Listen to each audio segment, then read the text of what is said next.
Hello everyone, it's Old Guardian here. In this video I'm going to take a look at the top 9 best decks to play in Hearthstone after the huge balance patch has just changed so many things. It's a brand new meta. I hope you will have a good time with this Hearthstone meta. If for some reason this meta does not turn out to be your thing, I do have an idea of another card game you could try. Because this video is sponsored by Cards and Castles 2. If you want to give a new card game a try, one that has deep strategic gameplay, low RNG, and that's free to play friendly, look no further. This game is really easy to pick up as a Hearthstone player, and it has a grid board for some increased board-based gameplay. There's also no crypto involved in this one. This is pure indie game from passionate developers. But now let's take a look at the best Hearthstone decks at the moment. Coming in at number 9 we have Pain Warlock, and Pain Warlock is going down because Pain Warlock's good matchups, they have been nerfed. Things like Sarimi Priest, its main strong matchup. Sarimi Priest is not quite what it used to be, so Pain Warlock doesn't have as many good matchups anymore. It's also weak against Token Hunters, it's weak against Flood Paladins, weak against many of the current top decks. It has an upside in being still strong against Highlander Warrior, so that gives it a little bit of hope, but overall Pain Warlock seems to be falling down towards mediocrity. At number 8 we have a newcomer. Nature Shaman was nerfed and Nature Shaman is basically gone. It's below 50% now, but Highlander Shaman has risen instead, because now that Highlander cards are no longer disabled by plagues, that means that Highlander Shaman has more room to shine. Highlander cards are always available. Also Highlander cards finally the sole property of Highlander decks, which means that no duplicate decks can run them anymore. So Reno, Lone Ranger shining like it should, and Dr. Holiday as well. I actually played a bit of Highlander Shaman on the ladder and it felt pretty strong. This kind of deck that just has answers to pretty much everything. Nothing is super strong about this deck, nothing is super weak about this deck either. So overall a fun deck to play on the ladder right now. Demon Hunter was not touched in the big patch. Demon Hunter nerf already came a little bit earlier, when Umpire's Grasp was nerfed from 3 mana to 4 mana. And Demon Hunter is now actually looking a little bit better, because it was already nerfed earlier. Now everyone else is brought down a notch. And Demon Hunter does not quite have the same dominance that it used to have, but it does look like a semi-viable climbing deck. At number 6 we have another newcomer, and that's Excavate Warlock. I truly did not expect that. There have been some bugs around Excavate Warlock, but this specific list is not making use of any bugged interactions, so this is just pure Excavate Warlock. Now that the meta is slightly slower, so you have more time to excavate, you have more time to get to your legendary card, and then you can just steal the health from your opponent.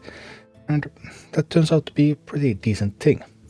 And at number 5, yet another newcomer, because Hero Power Druid is also back on the ladder. This is a version of Hero Power Druid that has not existed before. It's Hero Power Druid together with dragon stuff, so sort of dragon Hero Power Druid, also getting that ramp from Splish Splash Whelp, using Trock Tossers, Ciliax, and of course Fi the Setting Sun, just some beautiful cards, and especially beautiful when you have a bunch of Hero Power armor and attack to go with those. And yeah, this is one of the newest decks that have been enabled by the balance patch. Sludge Warlock is also doing extremely well at the moment. Sludge Warlock has a new list as well. There hasn't been a new list since the introduction of Doom Guards to the list at the start of Whizbang's Workshop, but right now Doom Guards have been cut again from the latest invention, and Demonic Studies have been added instead. So Demonic Studies, well, they can be anything, they can even be a Doom Guard. But they also discount the next demon that you play, so that can discount the Waste Remover, for example. So you can get an even more explosive start to the game in a meta where most things have been slowed down a little bit. And the third best deck in the game right now is the most popular deck in the game right now, and that's Highlander Warrior. I thought that the Boom Boss nerf would somehow affect things, but I have been playing pretty slow decks, so of course Boom Boss has been like the only card that affects me. But no, actually it turns out that having Bran, then having stuff like Ciliax and Inventor Boom, Highlander Warrior is still completely fine. And also Boomba Stock Run, now that it shuffles those TNTs into the opponent's deck, turns out that it's actually really good against Wheel Warlock. Wheel Warlock is completely and utterly dead, and it was one of the counters to this deck previously. Obviously, Highlander Warrior is not impervious. It has weaknesses against stuff like Token Hunter, Sludge Warlock, Pain Warlock, and there's still actually multiple decks that can beat Highlander Warrior, but Highlander Warrior is one of the stronger decks on the ladder at the moment. The top two decks are decks that managed to escape the nerfs. First we have Flood Paladin at number 2. Flood Paladin was rising just before the patch hit, and I guess Blizzard kind of missed that. Flood Paladin is still not super popular, although its popularity is rising, but it is very, very strong and very scary deck.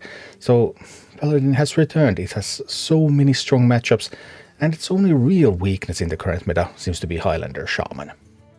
And the best deck in the game right now is Spell Token Hunter. Spell Token Hunter got a small tiny nerf because Jungle Gym lost one durability, but Spell Token Hunter does not care about that, because board clears were nerfed everywhere. Spell Token Hunter wants to build an early board. It cannot be cleared fast enough. Spell Token Hunter is going to hit some face. It's just doing phenomenally well at the moment. This deck also seems to only have one real weakness, which is actually Flood Paladin. Other than that, it's just dominating the ladder at the moment. This big patch was advertised as something that's going to change the direction of the game and rejuvenate the health of the standard meta. And, well, it sort of did a lot, because this is definitely one of the biggest balance patches. I still expect that we're going to see more new decks come up, because there's now lots of room, lots of space to brew, and everything is a little bit slower, so things that didn't survive before can survive now. On the other hand, there's no drastic design direction change. Hearthstone is still like Hearthstone was.